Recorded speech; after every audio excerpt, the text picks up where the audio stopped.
Hey everybody, I'm Stephanie. Welcome back to our Homeschool Haven Parent Spotlights. This is number 4 that we're doing today, and actually kind of number 1 at the same time because Michelle and I decided to put these videos up on YouTube as a YouTube channel of sorts where we've just found that sometimes we're scrolling through our awesome Homeschool Haven Facebook group that we've got going, and we scroll forever to find a video or a conversation that's been taking place that way. So we thought we would do this through YouTube as well. Any videos that we're throwing up, that we'll do them on YouTube and then post them here to the Facebook page as well. And hopefully that'll make, at least for us, it might, maybe in the end it's just for us to make it easier on ourselves. So the way these parent spotlights work, for those of you that don't know, we just have a parent who is sharing with us something that they're trying to navigate at this point in their homeschool journey, that they're worried about, that they're trying to figure out and make happen. And we talk to you a little bit through Messenger to get some clarification. Michelle and I visit. We try to give you a few resources. And of course, a lot of times you're your own best resource. You're going to know if any of our suggestions are a good fit for you. Maybe sometimes what you hear is, oh, that's what I was thinking. So yay, I get validation. Maybe sometimes it's another parent who's going to pop on here and say, hey, have you considered this? And maybe sometimes you're going to have to say, actually, Steph, Michelle, this is more what I had in mind. That's not quite where I was going. So whatever it is, we hope this can be helpful to you. Today we're talking to Melissa. And she has a 6-year-old who's going into first grade and a 3-year-old who's a preschooler that really wants to be a part of things. And Melissa also wants to make her 3-year-old a part of things. And I've enjoyed getting to know Melissa a lot on here. She introduced the group to a resource called Beautiful Feet Books that I had never personally used or seen before. Me personally, I love to fill my house with lots of books, and my favorite curriculum is a great book that we can read and talk about together. So this has been kind of singing to my soul a little bit. So thanks, Melissa, for sharing that and throwing that out there for the group. But here is what Melissa's situation is this year. So she is part of a virtual academy that requires that she has 4 core subjects and 2 electives that she does with her first grader. And every 2 weeks, she provides work samples or simple assessments to show that work is happening and that progress is being made. She loves the virtual academy option. It does give her funding, allows her to choose her own curriculums, that the state standards alignment is required there for her. But she has a few questions in the particular situation that she's in.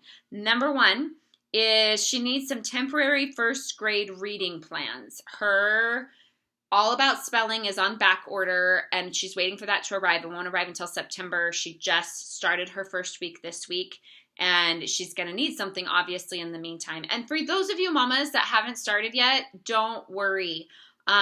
You're okay. You have time. You're going to start when you need to start. And don't feel bad about that. I homeschooled in Alaska for several years. I am now homeschooling in Texas. In Alaska, you kind of earn your summers. You go through those winters, and they can be long and dark and beautiful too, really. But when you have a sunny day in that summer and fall time, you kind of want to soak that up. And there were years where we were having a really stellar summer that went into a really stellar fall, and we didn't start school until later, and my kids are fine, and yours will be too. So if you're taking your time and still figuring this out, don't worry about that. So Melissa, I hope your first week went well though, and that you're feeling like you've got a good start going up behind you. I know I've had to do redos of even a first day or a first week and say, okay guys, let's just hide away from that and say sorry and repeat. So, and you might have to do that too. That's okay. But Melissa, she is in a situation where she doesn't want to create her own reading plans, but while she's waiting for All About Spelling or All About Reading to show up. And so she's just hoping for a simple resource to help her through that time. So Michelle and I have been talking, and we love a gal that developed something called Second Story Window. We will put that here. It's a PDF download, so you can get it immediately. The package that's there on the PDF download kind of provides you with a lot for a full year. But if you scroll down, there's a 5-week sample that you can start with. I think I didn't quite understand it. You and Michelle Michelle is more familiar with this than I am, and she's a genius in a million ways if you haven't figured that out yet. So in the comments too, we can go back and forth and try and figure that out. But from what I understood there, from what I could tell, there might be a sample there for you to maybe get you through this time. But I don't know if it's for like a younger reading level or not. That's something we'll have to figure out together in the comment section. But we really like the second story window lady. I'm going to be using her this year. Michelle knows her personally, the gal that developed these. Michelle has used them personally several times with her own children and other small group learning things.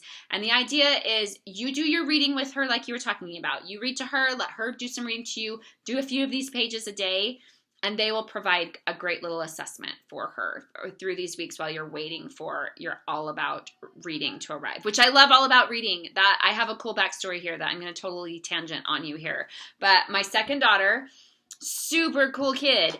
And we started homeschooling for those first several years. I felt really strongly about using All About Reading for her. I hadn't used it with my older daughter. And we did it for several years, and then we found ourselves at a season where we needed to take a break from homeschooling for a little bit. My kids went to an awesome public school down the street, and during that, it was for a year and a half that they did that, and before we transitioned back home, and during that time of them being there and coming home, she really started to struggle with some of her reading, and some things popped up, and I started to panic. I thought maybe I had totally, how did I not miss this?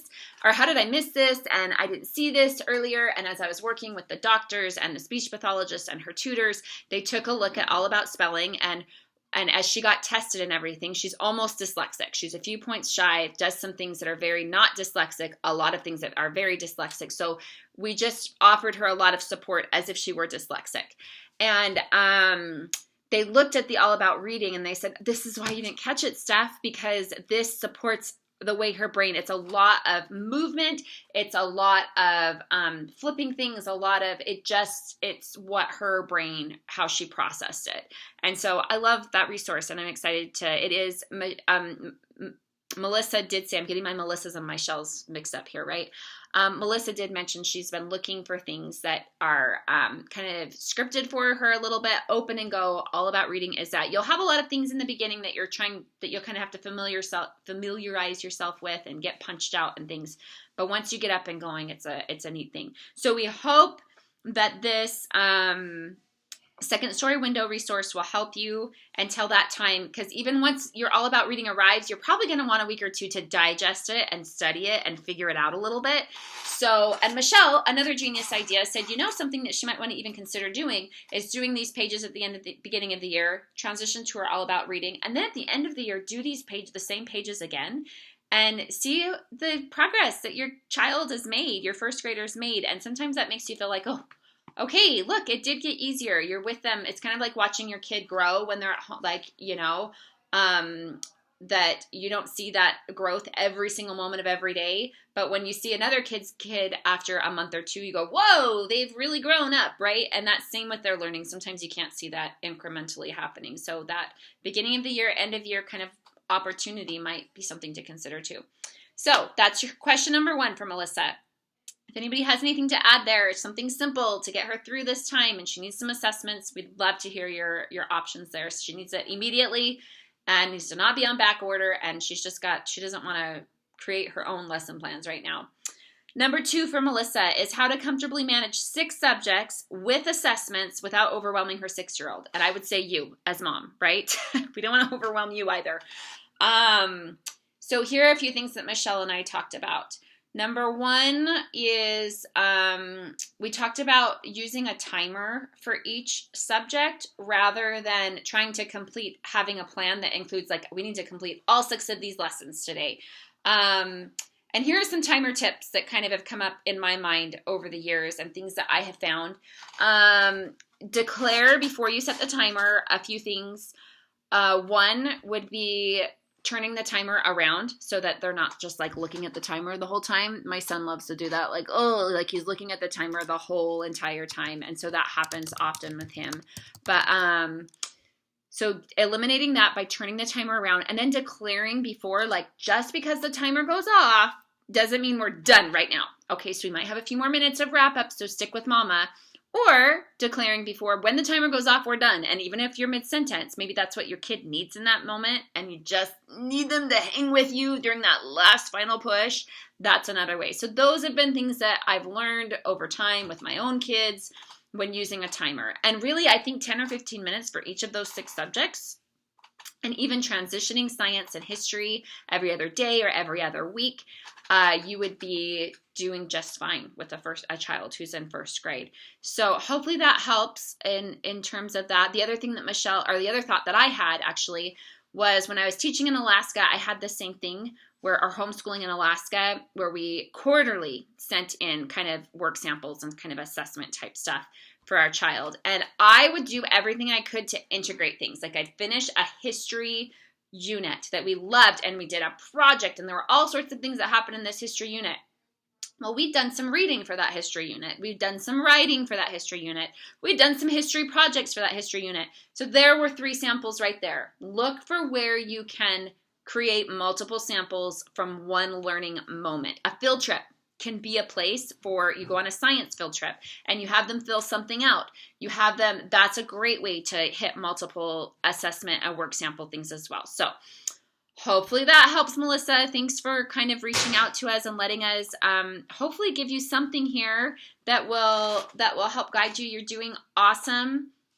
We wish you the best, and comment away here. Like we said, if you feel like, actually, this is where I could use some help.